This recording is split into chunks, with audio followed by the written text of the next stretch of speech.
ધોરણ 10ના વિદ્યાર્થીઓ જનતા વિદ્યાલય જાળિયા પરિવાર વતી હું આપનું હાર્દિક સ્વાગત કરું છું।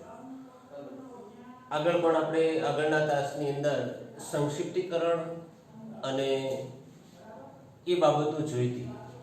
હવે લેખન વિભાગની અંદર આપણે આગળ વધીએ તો અહેવાલ લેખન જે છે એ પણ આપણા માટે ખૂબ જરૂરી છે। અહેવાલ લેખન કેવી રીતે કરવું એ શીખવું ખૂબ જરૂરી છે। અહેવાલ લેખન એ એવી બાબત છે કે બનેલી ઘટનાઓ જે છે એની હકીકત રજૂ કરવી, પણ કેવી રીતે રજૂ કરવી કે ઝીણવટપૂર્વક અને યથાતથ રજૂ કરવી, જેવી છે તેવી રીતે અહેવાલની અંદર એ ઘટનાનું સંપૂર્ણ વર્ણન કરવું। એની અંદર બીજી બાબત એ ધ્યાનમાં રાખવા જેવી છે કે અહેવાલ હંમેશા સચોટ હોવો જોઈએ, સચોટ, સંક્ષિપ્ત હોવો જોઈએ, સંક્ષિપ્ત હોવો જોઈએ અને સાથે સાથે સ્પષ્ટ હોવો જોઈએ। આ બાબતો અહેવાલની અંદર હોવી જોઈએ। અહેવાલ સચોટ હોવો જોઈએ, એની અંદર એવી જ હકીકતો લેવી કે જે સચોટ હોય। પછી એ અહેવાલ આપણા પરીક્ષાના ગુણોને ધ્યાનમાં રાખીને લખવો જોઈએ, એટલે કે એનું સ્વરૂપ જે છે એ જરૂરી હોય એટલું જ લંબાવવું, એટલે સંક્ષિપ્ત કરવું। પછી સ્પષ્ટ હોવો જોઈએ કે એની અંદર કોઈ એવી આલંકારિક ભાષાઓની જરૂરિયાત નથી। જે હકીકત છે એને આ ત્રણ બાબતો સાથે આવરીને નિરૂપણ કરવાનું રહે છે। અહેવાલ શૈક્ષણિક હોય, શૈક્ષણિક હોય કે પછી સાંસ્કૃતિક હોય,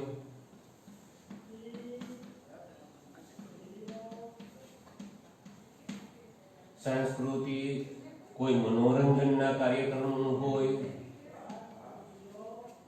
મનોરંજનના કાર્યક્રમનો અહેવાલ હોય તો પણ ભલે, અથવા તો ધોરણ 10-12ના વિદ્યાર્થીઓનો વિદાય કાર્યક્રમ હોય તો પણ ભલે, અથવા તો કોઈ કર્મચારીના વિદાયનો કાર્યક્રમ હોય તોય ભલે, અથવા તો કોઈ કુદરતી આપત્તિ સર્જાણી હોય એના માટેનો અહેવાલ તૈયાર કરવાનો થયો હોય તોય ભલે, પૂરગ્રસ્ત વિસ્તારનો અહેવાલ તૈયાર કરવાનો થયો હોય તોય ભલે, ભૂકંપગ્રસ્ત વિસ્તારનો અહેવાલ તૈયાર કરવાનો થયો હોય તોય ભલે, પણ આ બાબતો આપણે એમાં આવરી લેવી પડે કે અહેવાલ સચોટ હોવો જોઈએ, સંક્ષિપ્ત હોવો જોઈએ અને સ્પષ્ટ હોવો જોઈએ। પછી મોટા મોટા સમારંભો થતા હોય તો એ સમારંભોના અહેવાલોની અંદર ધરતીકંપ હોય, પ્રાકૃતિક બીજી કોઈ મુસીબતો હોય, આ બધી બાબતો જે છે એના ઉપર જ્યારે અહેવાલ લખીએ છીએ તો કઈ કઈ બાબતો ધ્યાનમાં રાખવી સારા અહેવાલ લખવા માટે? અહેવાલ માટે કેટલીક બાબતો ધ્યાનમાં રાખવી, કેટલીક બાબતો ધ્યાનમાં રાખવી જોઈએ।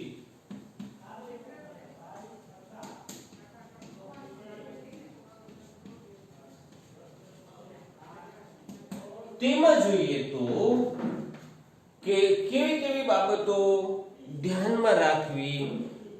પહેલી બાબત છે કે વિષયને સ્પષ્ટ રીતે સમજવું, કે જે વિષય તમને આપવામાં આવ્યો છે પરીક્ષાની અંદર, કે પૂરગ્રસ્ત વિસ્તાર હોય તોય ભલે, વિદાય સમારંભ હોય તોય ભલે, મનોરંજનનો કોઈ કાર્યક્રમ હોય તોય ભલે, કોઈ ઘટના ઘટિત થઈ હોય તોય ભલે, કોઈ અકસ્માત સર્જાણો હોય તોય ભલે, આ બધી બાબતો જે છે એને પૂરી રીતે સમજવાનો પ્રયત્ન કરવો જોઈએ, તો જ આપણે આપણા લખાણની અંદર મુખ્ય બાબતોને ન્યાય આપી શકીએ. નહીંતર જો સ્પષ્ટ રીતે વિષયને ન સમજીએ તો પરીક્ષાની અંદર શું થાય કે વિષયાંતર થવાની શક્યતાઓ રહે, અથવા તો જે બાબતોને તમારે હાઇલાઇટ કરીને આકર્ષક બનાવીને મૂકવી હોય એ એમાં મૂકી શકતા નથી. એટલે પહેલી બાબત, વિષયને સ્પષ્ટ રીતે સમજતા શીખો કે આપણને પરીક્ષામાં આપેલો વિષય કેવા પ્રકારનો છે અને એને અનુરૂપ જ આપણું લખાણ આપણે સ્પષ્ટ રીતે રજૂ કરવું જોઈએ. હવે આમાં કેટલીક બાબતો ત્યાર પછીની એવી છે કે અહેવાલની ભાષા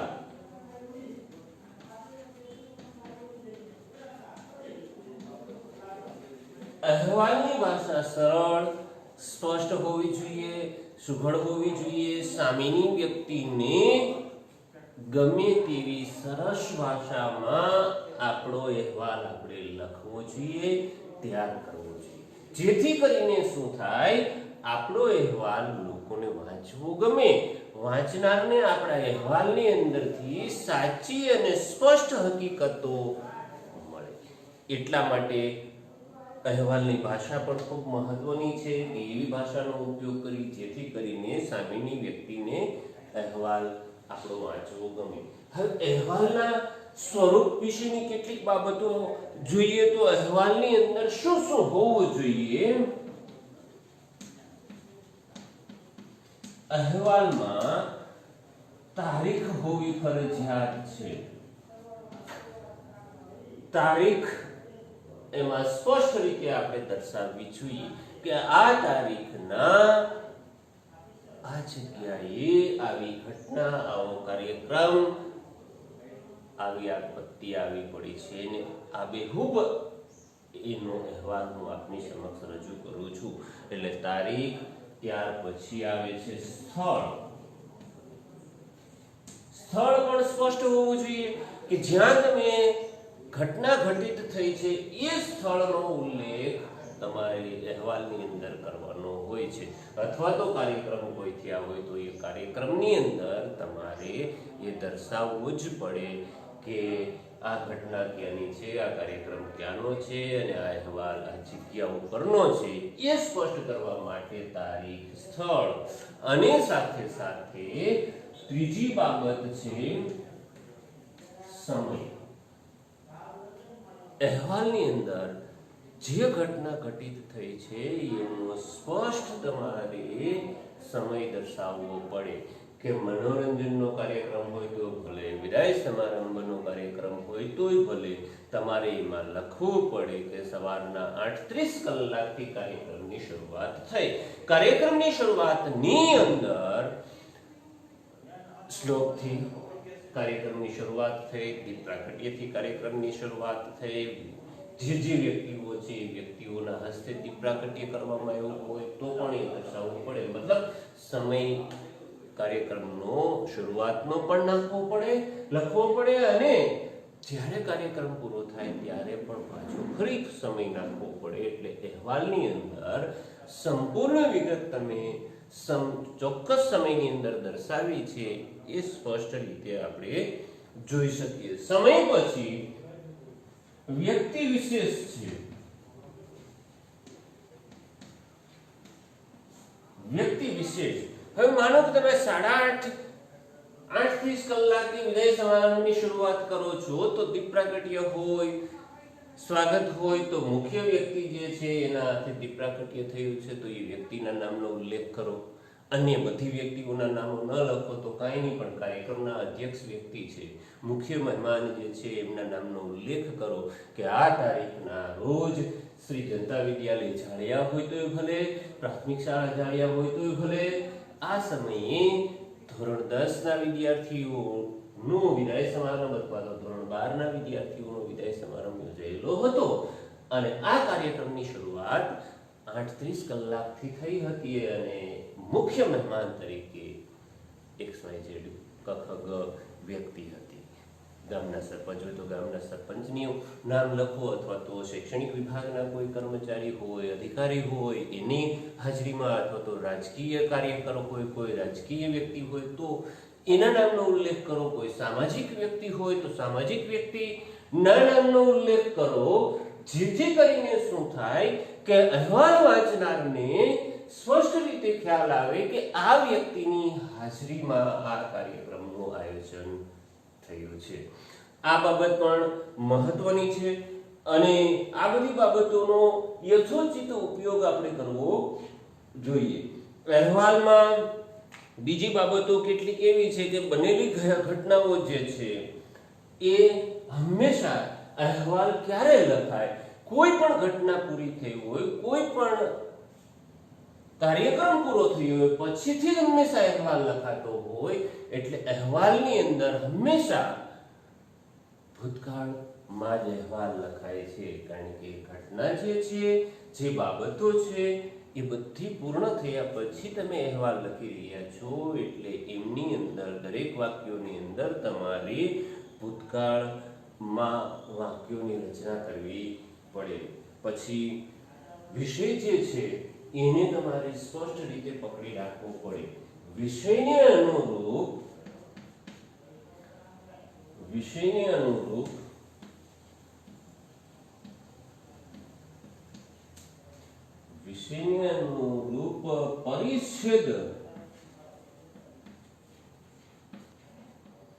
પરિચ્છેદનો વિસ્તાર કરવો જોઈએ.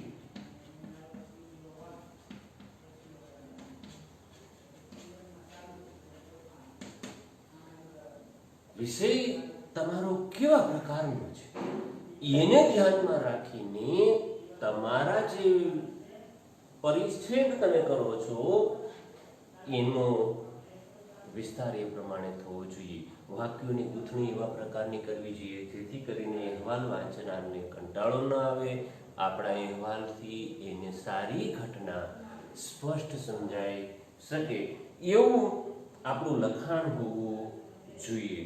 અને વિષયને સૂચવતું આપણું લખાણ હોવું જોઈએ, કારણ કે દરેક વાક્યની ગૂંથણી એવા પ્રકારની કરો કે આપણો વિષય સ્પષ્ટ રીતે અને સચોટ રીતે સામેની વ્યક્તિને આપણે સમજાવી શકીએ. પછી સૌથી મહત્વની વાત એ છે કે જે રજૂઆતો અથવા તો જે વિચારો તમે રજૂ કરો છો એ ભાવવાહી હોવા જોઈએ. ભાવવાહી વિચારો હોવા જોઈએ.